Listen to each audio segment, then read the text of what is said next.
नमस्कार फ्रेंड्स। कई parents complain करते हैं कि उनके बच्चे जो है पढ़ाई करते हुए तो उनको नींद आती है या वो स्टडीज़ में उनको इंटरेस्ट नहीं होता। बच्चे इनफैक्ट खुद कंप्लेन करते हैं कि कुछ सब्जेक्ट्स उनको बोरिंग लगते हैं। कई बच्चे तो मैंने ऐसे देखे जो कहते हैं कि मैं 5 मिनट से ज़्यादा पढ़ाई के लिए नहीं बैठ सकता। और आजकल के बच्चे तो हमने देखा ही है कि लगातार मोबाइल पे लगे हुए रहते हैं। तो बच्चों के अंदर जो इश्यूज़ हैं, जो बच्चे फेस कर रहे हैं इश्यूज़ को, उनको रिजॉल्व कैसे करें।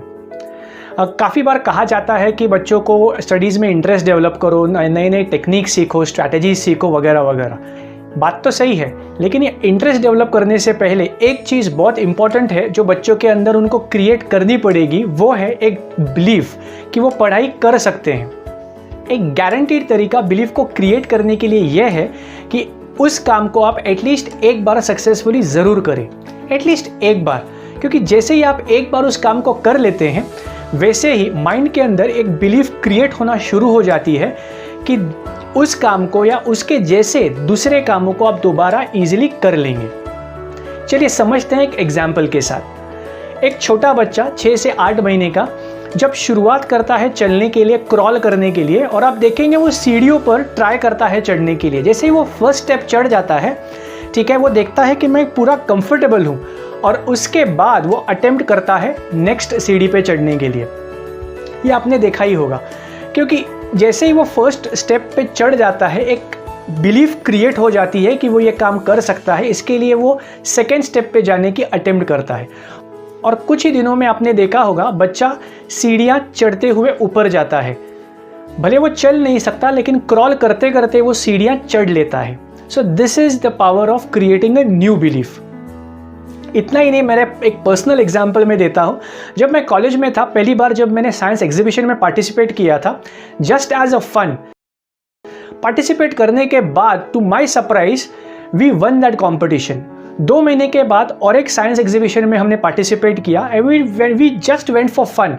प्रिपेयर्ड थे, डेफिनेटली प्रिपेयर्ड थे, लेकिन जीतना ये कभी इंटेंशन नहीं था उस एग्जीबिशन में या उस कॉम्पिटिशन में। लेकिन सेकेंड टाइम भी surprisingly we won the competition.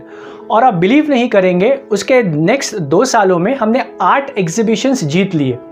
तो आप कहेंगे कि आप ज़्यादा स्मार्टर बन गए क्योंकि आप इतने सारे कॉम्पिटिशन्स जीत गए। तो मेरा कहना है बिल्कुल भी नहीं, क्योंकि जैसे हमने 1-2 कॉम्पिटिशन्स जीत लिए, हमारे अंदर एक बिलीफ क्रिएट हो गई, जिसके वजह से which helped us to take intelligent and better decisions, ताकि हम अगले कॉम्पिटिशन्स भी इजीली जीत जाए, और जिसकी वजह से हम कॉम्पिटिशन्स जीते। इतना ही नहीं, आपके स्कूल में भी आपने देखा होगा जो बच्चे एग्जीबिशंस में पार्टिसिपेट करते हैं, सिर्फ एग्जीबिशंस नहीं, बहुत सारे एक्टिविटीज़ में, जैसे कि स्पोर्ट्स है, डांस है, ओलंपियाड्स हैं, डेफिनेटली एग्जीबिशंस है, अदर करिकुलर एक्टिविटीज़ है। आपने देखा होगा अगर कोई बच्चे इन सारे कॉम्पिटिशन्स में अगर अर्लियर स्टैंडर्ड्स में पार्टिसिपेट करते हैं, वही सेट ऑफ बच्चे हायर ग्रेड्स में भी पार्टिसिपेट करते हैं। क्यों? क्योंकि उनके अंदर एक बिलीफ बन जाती है कि वो इस कॉम्पिटिशन्स में परफॉर्म कर सकते हैं, irrespective of whether they win this competition और नॉट। तो this is the power of creating a new belief. तो ये बिलीफ पढ़ाई के लिए आपको क्रिएट करनी पड़ेगी। तो अब क्वेश्चन है कि पढ़ाई में आप ये कैसे क्रिएट करेंगे। बहुत सिंपल तरीका है। अज्यूम करते हैं कि आपको पढ़ाई में बिल्कुल भी इंटरेस्ट नहीं है, और हम अज्यूम क्या करते हैं, पढ़ाई मतलब मुझे 2, 3, 4 या 8-8 घंटे पढ़ाई करनी है। तो बिल्कुल भी नहीं। अगर आप पढ़ाई नहीं कर रहे हो, आज से डिसाइड करो कि मुझे सिर्फ 20 से 30 मिनट तक पढ़ाई करनी है।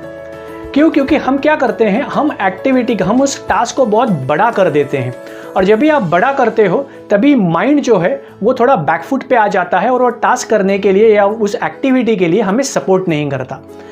एक कहावत है इंग्लिश में, how do you eat an elephant, 1 bite at a time. तो हम क्या करेंगे, यहाँ पे NLP का एक कॉन्सेप्ट यूज करेंगे जिसको बोलते हैं चंकिंग। जैसे ही आप चंकिंग यूज करते हो, इसका मतलब हमें 2 घंटे नहीं बैठने रोज के, या हमें 3 घंटे नहीं बैठने रोज के, हमें सिर्फ आधा घंटा बैठना है, 20 से 30 मिनट। तो जैसे ही आप 20 से 30 मिनट पढ़ाई करने के लिए बैठते हैं, और ये जो एक्टिविटी है ये एटलीस्ट आपको 1 वीक फॉलो करनी है, ज़्यादा नहीं, सिर्फ 20 से 30 मिनट। सर एग्जाम्पल लेते हैं, 30 मिनट आप रोज़ पढ़ाई के लिए नेक्स्ट 7 डेज़ के लिए बैठ रहे हो, और उसी वक्त बैठना जिस वक्त आपकी एनर्जी हाई हो दिन में। Okay, it is not compulsory to sit in early morning और लेट एट नाइट। जहाँ पे भी आप कंफर्टेबल हो, जिस time duration of the day, जहाँ पे भी आपकी एनर्जी हाई रहेगी जिस वक्त, उस वक्त आप 30 मिनट पढ़ाई के लिए बैठ जाएं। तो जब भी आप इस पढ़ाई के लिए हाफ एन आवर बैठ रहे हो, इस सेशन के लिए हाफ एन आवर ही पढ़ना है, उससे ज़्यादा नहीं पढ़ना। जब आप बैठते हो विदाउट एनी डिस्ट्रैक्शंस, मोबाइल आपका ऑफ रहेगा, पूरा ध्यान आपका जो भी आप पढ़ रहे हो उसमें ही रहेगा, देन डेफिनेटली वो पढ़ने के लिए आप different strategies, different techniques, memory techniques, different revision strategies, different studying strategies use कर सकते हैं। तो जैसे ही एक हफ्ता आपका कंप्लीट हो गया, एक हफ्ते के बाद आप उस सेशन को 15 मिनट्स या 10 to 15 मिनट्स तक बढ़ाएं।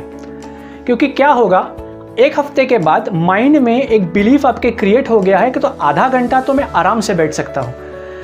तो नेक्स्ट वीक आपको क्या करना है, आपके 10 से 15 मिनट सेशन के बढ़ाने हैं। So from next week for next 1 week you will be sitting for 45 minutes. ऐसे करते करते आपको आपके स्टडी आवर्स के ड्यूरेशन बढ़ाने हैं।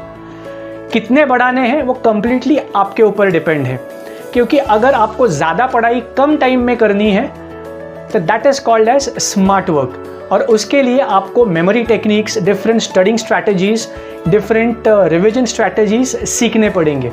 और ये सीखना भी चाहिए, क्योंकि आगे मार्केट में जब आप जॉब पे जाओगे या ऑफिस में या बिजनेस खोलोगे तो डेफिनेटली मार्केट का जो रिक्वायरमेंट है वो है कम टाइम में ज़्यादा काम। तो जब आप ये स्किल सीख जाओगे तो आपके लिए ये बेनिफिशियल भी होगा। तो आशा करता हूँ ये वीडियो आपको पसंद आया है, तो प्लीज़ इसे लाइक कीजिएगा और ज़्यादा से ज़्यादा स्टूडेंट्स और पेरेंट्स तक पहुँचाइएगा। अगर आपने मेरे चैनल को सब्सक्राइब नहीं किया है तो प्लीज़ सब्सक्राइब बटन पे क्लिक करके इसे सब्सक्राइब कीजिए और बाजू के बेल बटन पे भी क्लिक कीजिएगा, ताकि आगे आने वाले सारे इंपॉर्टेंट वीडियोस मेरे आपको मिलते रहें। और हाँ, अगर कोई टॉपिक रिलेटेड आपको वीडियो की रिक्वायरमेंट है तो कमेंट बॉक्स में डेफिनेटली मेंशन कीजिएगा, ताकि आगे चल के उस वीडियो पे मैं काम कर सकूं और आपको उसके बारे में इंफॉर्मेशन, उस टॉपिक के बारे में इंफॉर्मेशन दे सकूं। Thank you.